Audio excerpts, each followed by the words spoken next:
Okay guys, हम सवाल पढ़ना शुरू करते हैं। चित्र में दिखाई गई धरण के लिए शेयर फोर्स डायग्राम तथा बेंडिंग मोमेंट डायग्राम बनाइए तथा नतीय परिवर्तन बिंदु भी यदि है तो ज्ञात कीजिए।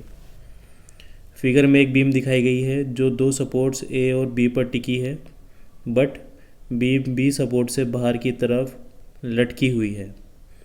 तो इस तरीके की बीम को हम ओवरहैंगिंग बीम कहते हैं।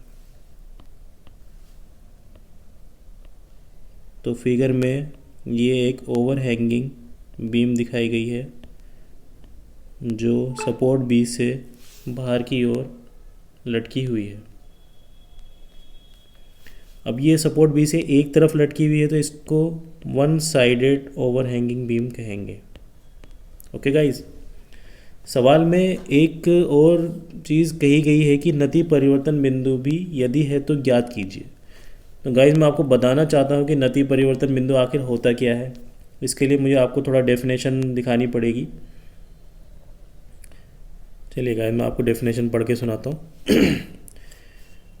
किसी धरण का नमन आघूर्ण आरेख यानी बेंडिंग मोमेंट डायग्राम दोनों सिरों को छोड़कर बीच में कहीं भी जिस बिंदु पर शून्य होकर अपना चिन्ह परिवर्तित करता है उस बिंदु को नतीय परिवर्तन बिंदु कहते हैं। इसे पॉइंट ऑफ कॉन्ट्राफ्लेक्शन या पॉइंट ऑफ इन्फ्लेक्शन के नाम से भी जाना जाता है। यह ओवरहैंगिंग बीम में ही प्राप्त हो सकता है। गाइस, एक ही फिगर दिखाया गया है जो एक बेंडिंग मोमेंट डायग्राम को शो कर रहा है। इसमें बेंडिंग मोमेंट डायग्राम बिंदु एन पर अपना साइन बदल रहा है, मीन्स पॉजिटिव से निगेटिव आ रहा है। तो इस बिंदु एन को ही पॉइंट ऑफ कॉन्ट्राफ्लेक्शन कहते हैं। ये ओवरहैंगिंग बीम के केस में ही प्राप्त हो सकता है।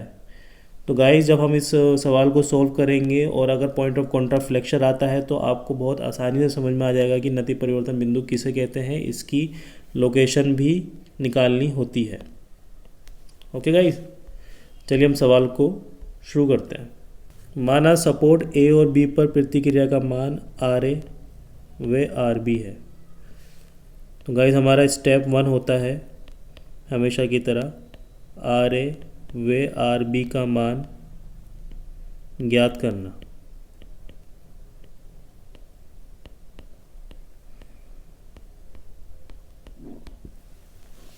इसके लिए मैंने आपको गाइस पहले भी बताया था कि अगर ये बीम एक बैलेंस बीम है, एक संतुलित बीम है, तो ऊपर से आने वाले फोर्सेस बराबर होंगे नीचे से लगने वाले फोर्सेस के। तो इसका हम उपयोग करते हुए हम कर लेते हैं। नीचे से लगने वाले फोर्सेस में हमारा आर ए और आर बी, तो R A plus R B बराबर ऊपर से आने वाले फोर्सेस में है 40 kilo newton plus 20 kilo newton, 40 plus 20, तो R A plus R B हमारा हो जाता है 60 किलो न्यूटन। इसको हम समीकरण 1 लिख देते हैं। अब इनमें से एक वैल्यू निकालने के लिए हम ए के सापेक्ष आघूर्ण लेंगे। तो ए के सापेक्ष आघूर्ण लेने पर, ठीक है गाइस, इसका तरीका ये होता है कि क्लॉकवाइज आघूर्ण बराबर होंगे एंटी क्लॉकवाइज आघूर्ण के, क्योंकि ये एक बैलेंस बीम है इसलिए। तो गाइस, क्लॉकवाइज आघूर्ण के लिए हमको पता होना चाहिए कि कौन कौन से लोड हमें इस बीम को क्लॉकवाइज डायरेक्शन में घुमाएंगे। अब मैं ए के सापेक्ष आघूर्ण ले रहा हूँ, तो ये ए जो सिरा है स्वतंत्र है घूमने के लिए। तो अगर ये बिंदु ए स्वतंत्र है तो इसको क्लॉकवाइज डायरेक्शन में घुमाएगा 40 किलो न्यूटन और 20 किलो न्यूटन, जबकि प्रतिक्रिया आर बी इसको एंटी क्लॉकवाइज डायरेक्शन में घुमाएगी। तो गाइस, क्लॉकवाइज डायरेक्शन के लिए हमारे दो फोर्सेज हो गए 40 किलो न्यूटन और 20 किलो न्यूटन, जबकि एंटी क्लॉकवाइज के लिए हो गया हमारी आर बी। तो पहले हम क्लॉकवाइज डायरेक्शन के लिए फोर्स ले लेते हैं। पहला है 40 किलो न्यूटन, इसकी बिंदु ए से डिस्टेंस है 2 मीटर, प्लस दूसरा फोर्स है 20 किलो न्यूटन, इसकी बिंदु ए से डिस्टेंस है 2 + 2 + 2 6 मीटर, बराबर होंगे एंटी क्लॉकवाइज आघूर्ण। आघूर्ण होता है फोर्स इनटू डिस्टेंस। तो एंटी क्लॉकवाइज आघूर्ण के लिए फोर्स कौन सा है हमारी, आर बी। आर बी की वैल्यू अभी हमें नहीं पता, तो आर बी लिखेंगे इनटू आर बी की बिंदु ए से डिस्टेंस कितनी होगी, 4 मीटर इंटू 4। इसको थोड़ा सॉल्व कर लेते हैं, तो ये हो जाता है 80 + 120 बराबर ये हो जाता है 4 आर बी के। 4 आर बी को इस साइड ले जाते हैं तो उधर आ जाता है 200। तो आर बी की वैल्यू आ जाती है हमारी 50 किलो न्यूटन। अब आर ए का मान ज्ञात करने के लिए हम समीकरण 1 में रखेंगे। तो समीकरण 1 से, समीकरण 1 थी हमारी R A plus R B बराबर 60 किलो न्यूटन। आर ए की वैल्यू हमें निकालनी है, आर बी की वैल्यू हमें मालूम हो गई 50 किलो न्यूटन बराबर 60। तो आर ए की वैल्यू आ जाती है हमारी 10 किलो न्यूटन और आर बी की वैल्यू हो जाती है हमारी 50 किलो न्यूटन। इसको हम हाईलाइट कर देते हैं, तो ये हो जाती है हमारी आर ए और आर बी। इसको हम फिगर में भी शो कर देते हैं, तो आर ए बराबर हो जाता है हमारा 10 किलो न्यूटन और जबकि आर बी बराबर आ जाता है हमारा 50 किलो न्यूटन। इसको भी हम हाईलाइट कर देंगे। ओके गाइस, इस तरीके से हमने आर ए आर बी की वैल्यू निकाल ली है। अब इसके बाद हम शेयर फोर्स डायग्राम के लिए कैलकुलेशन करेंगे। Okay guys, R A R B का मान निकालने के बाद हमारा अगला स्टेप होता है स्टेप 2, शेयर फोर्स डायग्राम के लिए कैलकुलेशंस करना।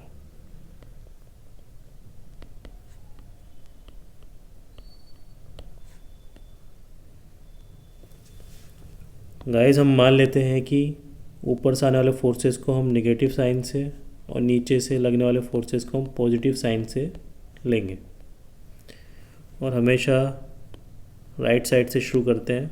चलिए राइट साइड से शुरू करते हैं। फर्स्ट हमारा बिंदु सी, तो shear force at C on A right side. Guys, मैं आपको पहले ही बता चुका हूँ, ऑन ए राइट साइड का मतलब होता है कि उस बिंदु के राइट साइड में यदि कोई फोर्स लगा है, तो बिंदु सी के राइट साइड में कोई फोर्स नहीं लगा है तो इसलिए 0 किलो न्यूटन। मैं लिख देता हूँ 0 किलो न्यूटन। नेक्स्ट है shear force at C on A left side. पुरानी फिगर ऐसी उतारेंगे।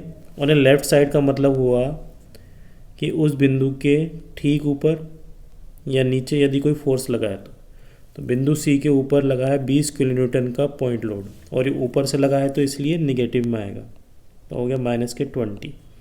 तो ये हो जाता है -20 किलो न्यूटन। नेक्स्ट है shear force at be on A right side. Previous figure ऐसी उतारेंगे -20। ऑन ए राइट साइड का मतलब हुआ उस बिंदु के राइट साइड में यदि कोई फोर्स लगा है, तो बिंदु बी के राइट साइड में बिंदु सी तक कोई फोर्स नहीं लगा है तो इसलिए 0 किलो न्यूटन। तो प्लस के 0 किलो न्यूटन, तो ये आता है -20 किलो न्यूटन।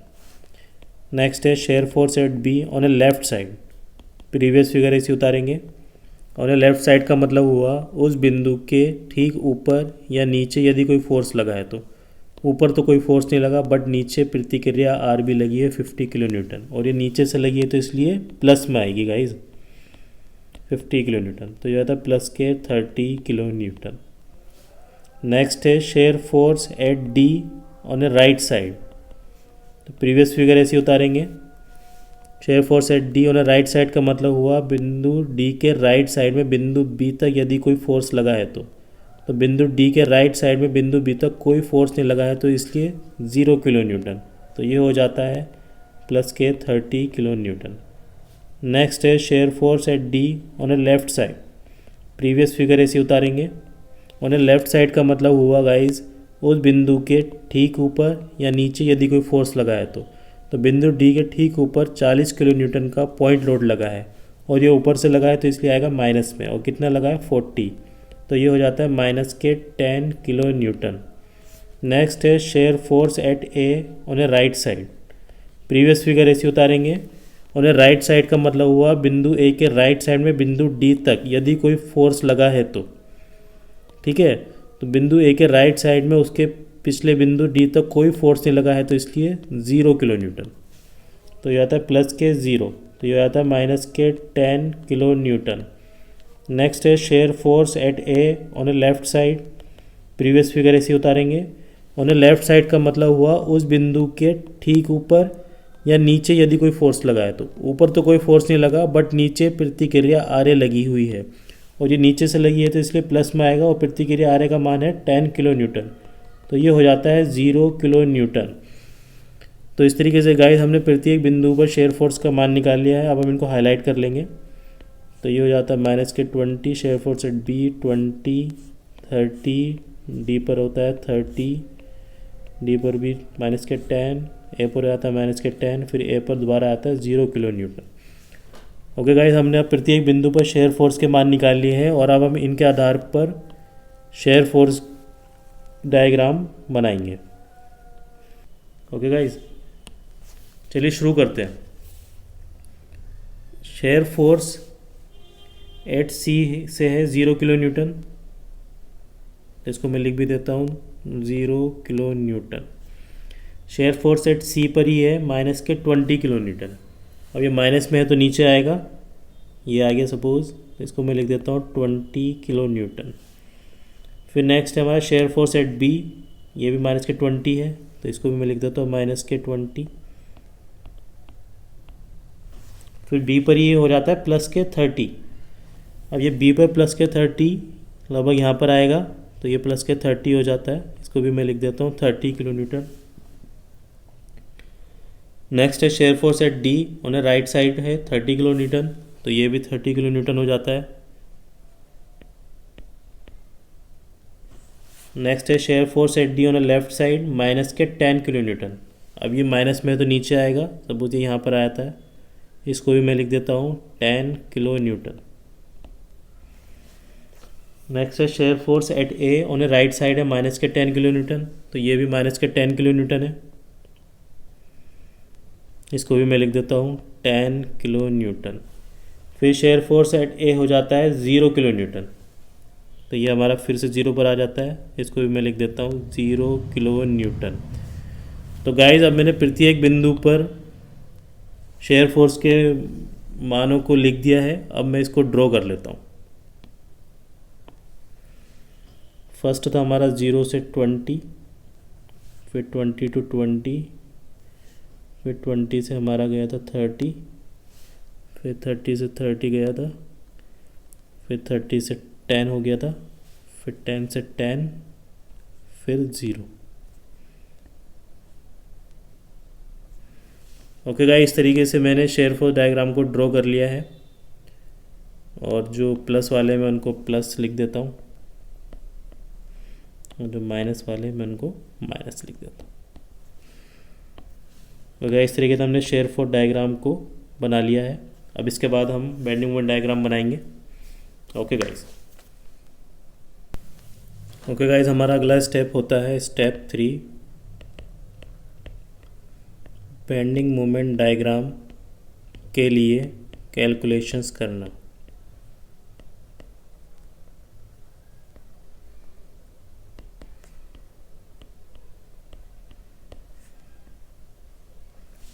इसमें भी हम मान लेते हैं कि जो ऊपर से लगने वाले फोर्सेस हैं उनको हम नेगेटिव साइन से और जो नीचे से लगने वाले फोर्सेस हैं हम उनको पॉजिटिव साइन से लेंगे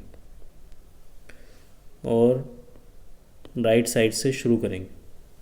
ओके गाइस, मैं आपको फिर से बता देता हूँ कि किसी बिंदु पर बेंडिंग मोमेंट का मान उसके राइट साइड में या लेफ़्ट साइड में लगने वाले फोर्सेस के उस बिंदु के सापेक्ष आघूर्ण, फोर्स इनटू डिस्टेंस, सबके अलग अलग आघूर्णों के योगफल के बराबर होता है। ठीक है, मैं आपको शुरू करवाता हूँ, फिर आपको और अच्छे से समझ में आ जाएगा। चलिए राइट साइड से शुरू करते हैं। तो फर्स्ट हमारा बिंदु सी, बेंडिंग मोमेंट एट सी बराबर, अब बिंदु सी के राइट साइड में कोई फोर्स नहीं है तो इसलिए 0 किलो न्यूटन मीटर। नेक्स्ट है बेंडिंग मोमेंट एट बी बराबर, बिंदु बी के राइट साइड में एकमात्र फोर्स है 20 किलो न्यूटन का अब ये ऊपर से लगा है तो इसलिए -20। अब यहाँ पर आघूर्ण लिया जा रहा है तो फोर्स इंटू डिस्टेंस, और तो बिंदु बी से इसकी डिस्टेंस हो गई 2 मीटर, तो याद है 2। इसको हम सॉल्व कर लेते हैं, आया था -40 किलो न्यूटन मीटर। नेक्स्ट है बेंडिंग मोमेंट एट डी।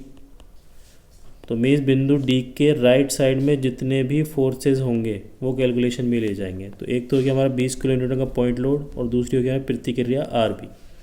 तो फर्स्ट ले लेते हैं हम 20 किलो न्यूटन का पॉइंट लोड, और ऊपर से लगा तो इसलिए माइनस में 20 इंटू बिंदु डी से इसकी डिस्टेंस, तो हो जाती है हमारी 4 मीटर। तो मैं लिख देता हूँ 20 इंटू 4। नेक्स्ट है हमारा प्रतिक्रिया आर बी, तो नीचे से लगी है तो इसलिए प्लस में आएगा 50 इंटू बिंदु डी से इसकी डिस्टेंस है 2 मीटर। इसको मैं लिख देता हूँ 50 इंटू 2।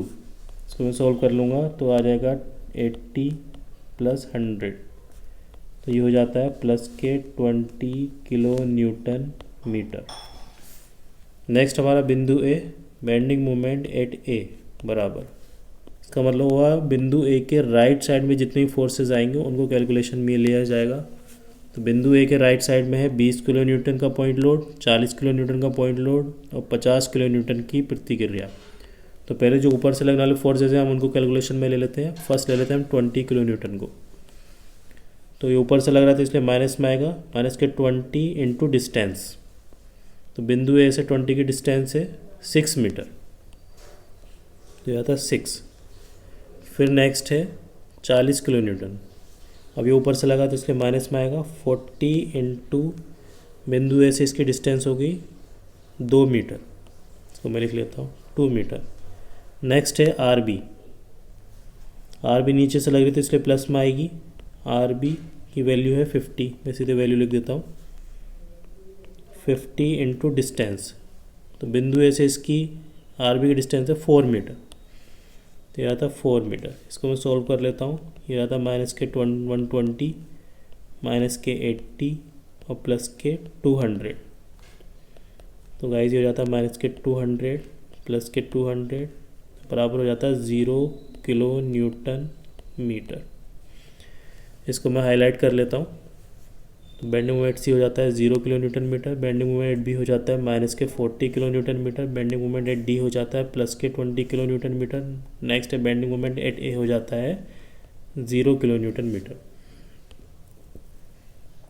ठीक है गाइस, चलिए मैं इसको कॉपी कर लेता हूँ क्योंकि मैंने नीचे फिगर बनाई हुई है और उस फिगर के अकॉर्डिंग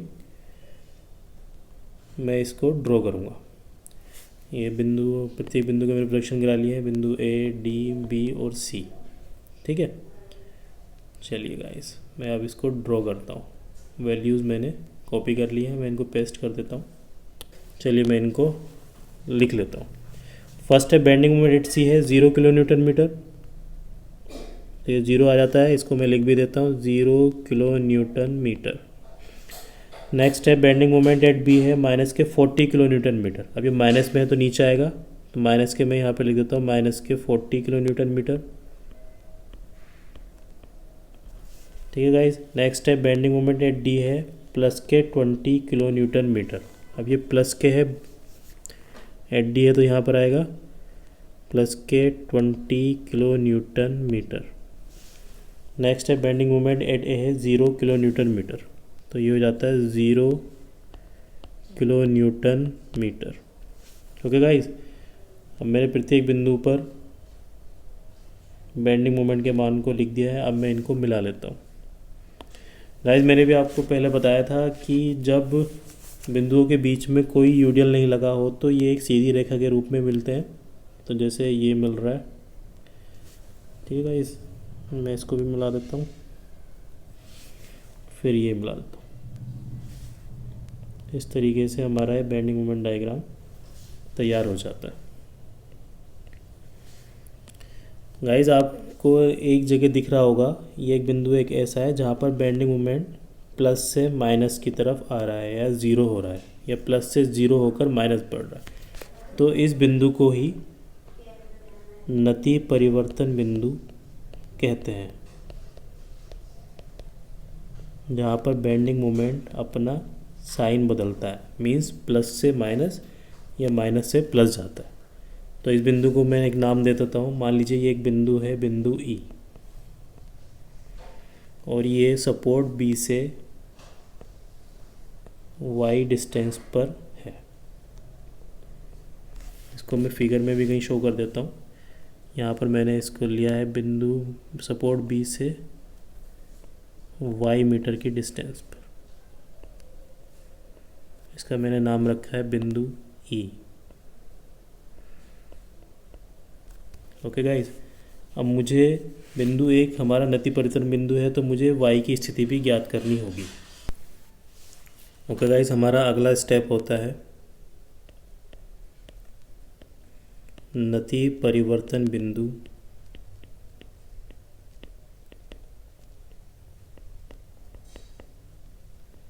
बिंदु ई की स्थिति ज्ञात करना।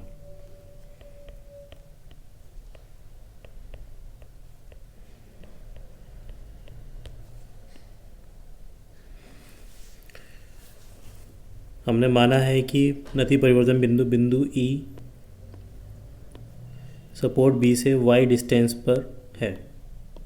ओके गाइस, चूँकि हमें पता है कि नति परिवर्तन बिंदु वह बिंदु होता है जहाँ पर बेंडिंग मोमेंट का मान 0 होता है, तो इसलिए बेंडिंग मोमेंट एट ई का मान भी 0 होगा। और ये हमें फिगर से भी पता चल रहा है कि यहाँ पर बेंडिंग मोमेंट का मान 0 होता है। ठीक है गाइस, चलिए, तो हम अपना पुराने तरीके से भी, हम अभी तक जैसे बेंडिंग मोमेंट निकाल रहे थे, हम वैसे ही बेंडिंग मोमेंट निकालेंगे और उसको 0 के बराबर कर देंगे। ठीक है, तो किसी बिंदु पर बेंडिंग मोमेंट का मान, तो बिंदु पर बेंडिंग मोमेंट का मान क्या होगा, उसके राइट साइड में जो भी फोर्सेस लगे हैं वो कैलकुलेशन में आएंगे। तो राइट साइड में फोर्सेस लगे हैं 20 किलो न्यूटन का पॉइंट लोड और प्रतिक्रिया आर बी। तो पहले तो हम 20 किलो न्यूटन का पॉइंट लोड ले लेते हैं, और ये ऊपर से लग रहा है तो इसके माइनस में 20 इंटू डिस्टेंस, बिंदु ई से 20 किलो न्यूटन की डिस्टेंस, तो बिंदु ई से इसकी डिस्टेंस कितनी हो गई, y प्लस 2 मीटर।